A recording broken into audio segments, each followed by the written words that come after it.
Ridiculous. Ridiculous, but I bet it was for a significant amount of money. Still ridiculous. Yeah, but fun. I'd watch it. Look, Jake Paul wants to test himself against actual, not just world champion, but one of the greatest of all time. Really fought, and it wasn't fixed. Jake Paul would not survive 45 seconds. I don't know about that. I think it would take a few rounds. Really? But yeah. First of all, Jake is a lot bigger. Jake's a lot bigger. But what weight would they fight? Well, about the number, if it was about the number, we could have started up. I would have tell you, I'm not just interested. It make no sense for me. It's not my what I'm looking at right now. Joe Rogan couldn't believe his ears when news broke that Jake Paul had offered Francis Ngannou the chance to be his next opponent after the cancellation of his bout with Gervonta Davis.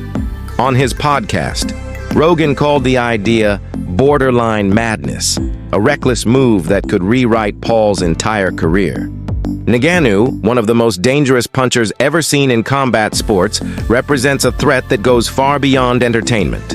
Rogan questioned whether Jake truly understood what he was stepping into, a storm no influencer has ever survived. Still, he admitted, if it ever happened, the world would stop to watch.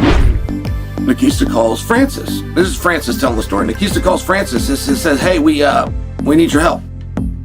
We need an opponent for Jake. Tank is out.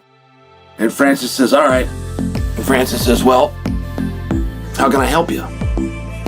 Nikista says, well, we're looking at an opponent for Jake. Tank Davis is out. And Francis says, all right, but specifically, how can I help you? Nikista takes a third swing at the bat. He says, well, we need an opponent. We need a boxer. We need a partner. We need somebody to fight Jake. Tank is out. And Francis asks him again, okay, what specific... After Jake Paul's exhibition with Gervonta Davis collapsed under the weight of Davis's mounting legal troubles, chaos hit his camp. Sponsors panicked, headlines exploded, and Team Paul needed a new name. Fast. That's when someone whispered the unthinkable. Francis Ngannou. The former UFC heavyweight champion turned crossover icon, a man known not for his words, but for fists that could shatter worlds. For Jake, this wasn't just a replacement. It was stepping into a different universe of danger. Saga, I think the fight is going to be completely canceled and rescheduled, and now we have potential opponent names and some people being ruled out coming into today. This is not a joke. It was said by Mike Coppinger and others that the #1 candidate to replace Tank Davis in a Jake Paul fight, probably on a different date, was going to be Francis Ngannou. What the But we have an update on that and other potential names that Jake could fight. Again, I think on a separate date, and why I think the Jake and Tank fight is completely off. No more, maybe, no more, we don't think it'll happen. I think it... Michael Bisping was the first to call it out. This is madness, he said. Gervonta Davis is a lightweight. Francis Ngannou is a walking mountain. The jump from Davis to Ngannou isn't just a shift in size. It's a leap from show business into the gates of hell. Bisping highlighted how absurdly unbalanced this fight would be, calling it a mismatch of mass, reach, and reality. The difference, he warned, wasn't just physical. It was the difference between spectacle and survival. Mike Tyson, who's 58, Anderson Silva, who was way past his prime, people like Nate Diaz, who were way smaller. Gervonta Davis really did take the piss. I mean, that was just the craziest shout ever. To go from fighting Gervonta Davis, way smaller, to now boxing Francis Ngannou. I mean, listen, if he does it, fair play. But I just call #1 bullshit on this brother, because I don't see this happening. No. This is #1 bullshit. I just don't believe it. I don't believe it at all. Nate Diaz, yeah, 100%. I mean, he beat him once already. I'm sure Nate Diaz would love to get another big payday, because obviously boxing on Netflix and going up against Jake Paul, given his success, given the name that he has, and given the magnitude of his events, Nate Diaz will get paid an absolute fortune once again. We know that it wasn't too long ago Jake Paul was talking about boxing Anthony Joshua. And that never came to fruition. There's absolutely no way he would box Anthony Joshua. If he did, if he was to do something like that, whether it be Anthony Joshua or Francis Ngannou, I'd give him his props. I'd give him his credit. And you never know. Maybe he would do it just for the clout, because in many ways it would be, sorry about the airport notifications, it would be, an admirable thing to do, and it would be Jake Paul taking on somebody bigger. When Ngannou's camp received the proposal from Jake's team, they were stunned. The offer came suddenly, no build-up, no logic. Ngannou later admitted he was caught off guard, saying the deal felt completely misaligned with his vision. It wasn't about money, he said. It just didn't make professional sense. He questioned how switching from a 135-pound fighter to a 260-pound powerhouse could ever be considered a logical step. In his words, this isn't a game, this is a fight. Like Jake to replace Gervonta, I'm like, who's Jake? I was so confused, I wasn't expecting that at all. And he said, yeah, Jake Paul, he's fighting. And I'm like, no, bro, come on. Don't disrespect me like that. And then they even say they even come out after and say, and what if the number are good? He sent out some number. I'm like, it's not about the number. If it was about the number, we could have started up. I would have tell you, I'm not just interested. He make no sense for me. It's not my. Then came the warning shot from Daniel Cormier, direct and brutal. If Jake steps in with Francis, he's walking into a nightmare, he declared. Cormier described the fight as a trap of size, power, and experience that Jake simply isn't built for. Ngannou's punch can change your life in 1 second, he added. This isn't about money or fame anymore. This is about survival. To Cormier, the risk far outweighed any reward. And if Jake ignored that warning, he might not walk out the same man. Paul goes from fighting Gervonta Davis to calling out Francis Ngannou. Jake Paul don't want those problems. I can't say it any different. Jake Paul does not want any Francis Ngannou problems. He don't. He does not want those issues. While I think it's crazy and I credit him for doing that, and I'm surprised he did that, this could be a ploy. Him poking out his chest, saying, I want Francis. He don't want those Francis Ngannou problems. I don't care what Anthony Joshua did to Francis Ngannou. Jake Paul gets in there with Francis. Francis will knock his head off this planet. You don't want those Francis problems. I watched Francis put down Tyson Fury. Sure, Anthony Joshua beat him. But even if Jake got power, I don't think he got power to be dealing with Francis. Because all it takes... Cormier went even further, accusing Jake of chasing headlines instead of glory. This is publicity, not competition, he said. You can't play boxing with a man who can punch through your guard. He reminded fans that Ngannou's power in MMA was legendary, but in boxing, it becomes concentrated, deadlier. If Jake doesn't understand that difference between MMA striking and boxing defense, Cormier warned, this fight won't last long enough for the crowd to sit down. Right? Boxing is much different than mixed martial arts. The target audience might be the same, but the demographics different. The places where people are brought up are different. There's bigger entourages in boxing. It's just a different world in boxing. We've known that from the very beginning. We know that Gervonta Davis was not going to just play to Jake Paul's rules. I still don't know exactly why this thing is falling apart, but it is falling apart bad. It is bursting at the seams. We are almost exactly where we should have never started. This should have never gotten started, but it did. But we are almost now exactly where we need to be in the fight, and that's... Analysts across the sport agreed. This matchup wasn't just risky, it was reckless. Jake's original opponent, Gervonta Davis, had pulled out late, forcing the desperate outreach to Ngannou. But as Ngannou himself said, the idea made no sense. From a strategic lens, Jake would be facing a heavyweight monster on short notice. No camp, no preparation, No time to adapt. Experts began drawing eerie parallels to Tyson Fury's showdown with Ngannou. Even Fury, a true heavyweight king, struggled to survive. And if a world champion found himself rocked, what chance did Jake Paul really have? What's interesting about this is, okay, if they push it back to December, then that's slightly different. But this is the kind of one situation where you're kind of 10 days out, 2 weeks out from a fight, whenever they first got wind of this problem.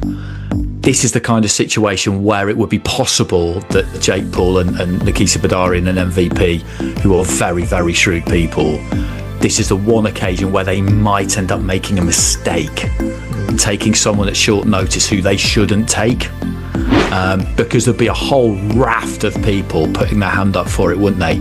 Thinking, I'll take him at short notice. I'll make out that I've been sitting on a beach, eating and drinking for the last 6 months. But anything just to get in there with him. And then on the night, I'm gonna knock his head off. There'll be loads of people putting their hand up for this, and you'd have to be incredibly careful about who you took at short notice, because for it to have any kind of meaning, you would need to take a decent opponent at short notice, because obviously they're up against it because it's short notice.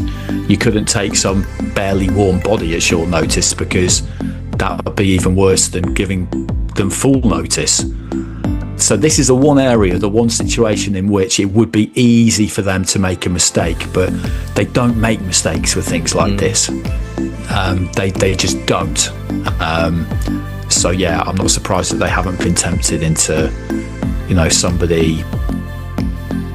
Yeah, Ngannou, that'd be a mistake. It'd be such a mistake. I know he got flattened by Joshua, but so what? Joshua is a two-time unified champion of the world, and Ngannou's 270 pounds of absolute granite. That would have been a terrible, terrible mistake if they'd given him the fight. And he dropped, like, people. I know, my opinion, Tyson Fury won that fight with Ngannou, but he still put Tyson Fury. He was close.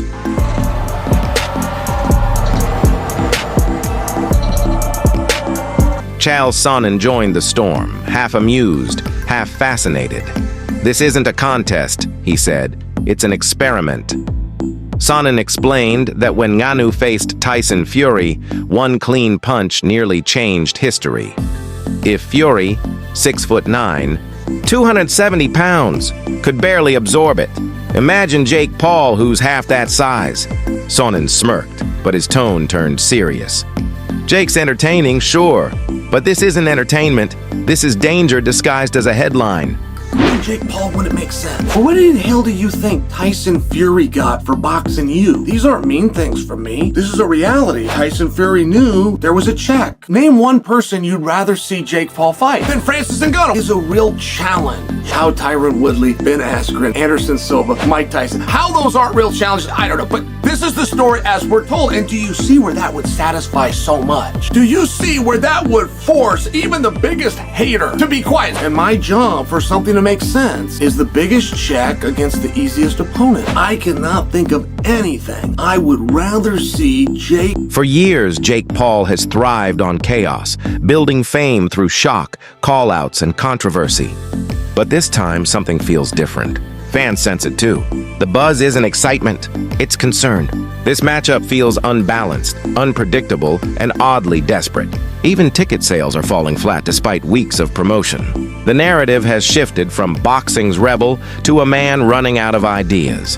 Jake's biggest trick might finally be losing its magic. Suspicion Annie's retired. Tank still being in the competitive nature of the sport throws this one completely off for me. And the fact that Jake is like 60 pounds bigger than he is. Right? Like, Mike was obviously far older than Jake, and that was the big knock on that fight. Mike should not have been in there with Jake.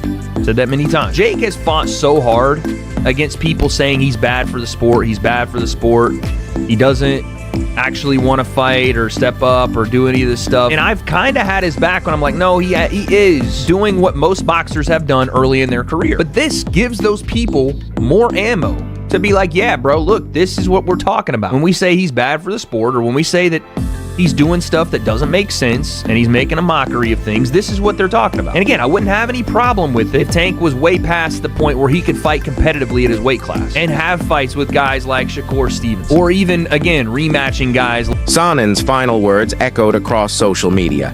Jake's confidence is entertaining until it becomes delusion. He pointed out that even Tyson Fury, a true giant, could barely take a single punch from Francis. Jake doesn't have the size, chin, or experience, he said flatly. If Fury could barely stand, Jake might not stand at all.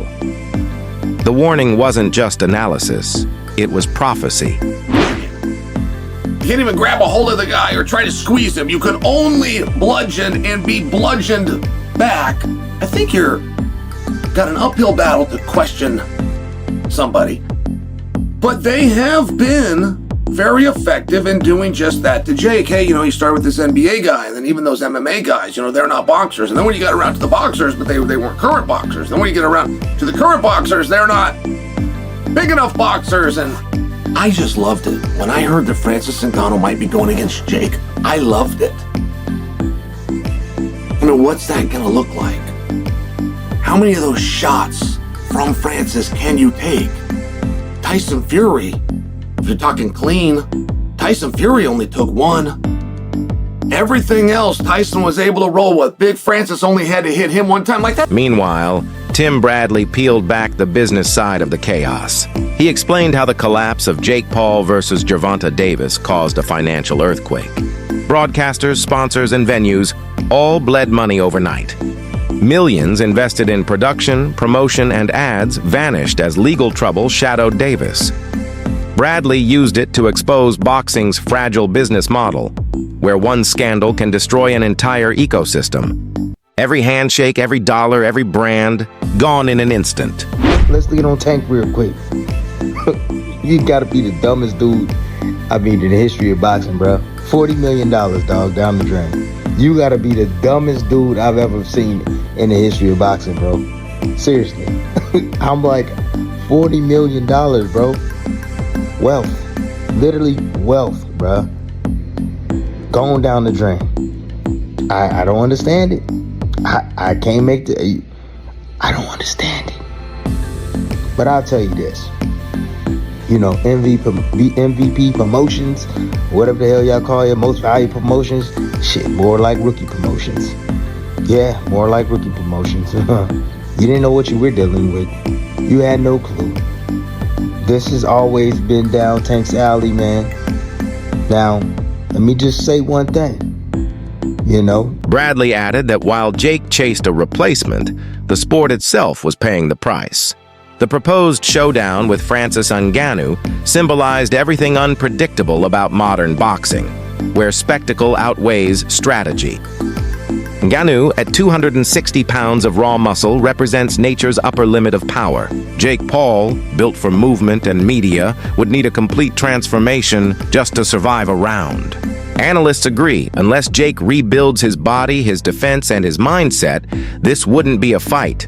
It would be a demolition. It would be something unique. It would be something incredible. It's the same reason that I would be intrigued by a Jake Paul versus Anthony Joshua fight, although I would never advise Jake Paul to take a Anthony Joshua fight. I wouldn't advise him to take a Francis Ngannou fight either, because as much as Anthony is far better, which we saw when they actually fought, Joshua slept Francis Ngannou quicker than me after 2 melatonin. It was quick, fast, in a hurry, completely dominant. But we also saw Francis Ngannou go toe-to-toe with the heavyweight champion of the world at that time. Yes, he was out of shape. We understand that. But Tyson Fury on that night got the shock of his life when Francis Ngannou not only went toe-to-toe, but put him down and danced on him. To this day, I think that fight could have gone Francis's way. Point being, there are levels to this shit. Not just in boxing, but in combat in general. And the size difference Francis would have over Jake would be incredible, but it would have been a great event. And a lot of people would have tuned in. Francis, though, is saying that's not happening. How can they go from Gervonta Davis to Francis Ngannou? Gervonta Davis is a fantastic boxer, but and is a one-shot knockout artist. But come on, the weight different and everything, it makes no sense. It's a good point. Obviously, Francis is right about the weight difference, but it's a good point in general for what do you do next? Jake has sparred guys like Shakur Stevenson, Ray Ford, Montana Love to try to prepare for Tank Davis. And even if you book this fight on December 12th or December 19th, that's still a completely different fight than you were going into. Completely different matchup, size-wise, skill-wise, the things that you're going to need to even try to compete if it... So now, the question echoes through the boxing world. Is this the boldest crossover in history or the biggest mistake Jake Paul could ever make? Drop your thoughts below, because if this fight happens, one thing's certain: boxing will never be the same again.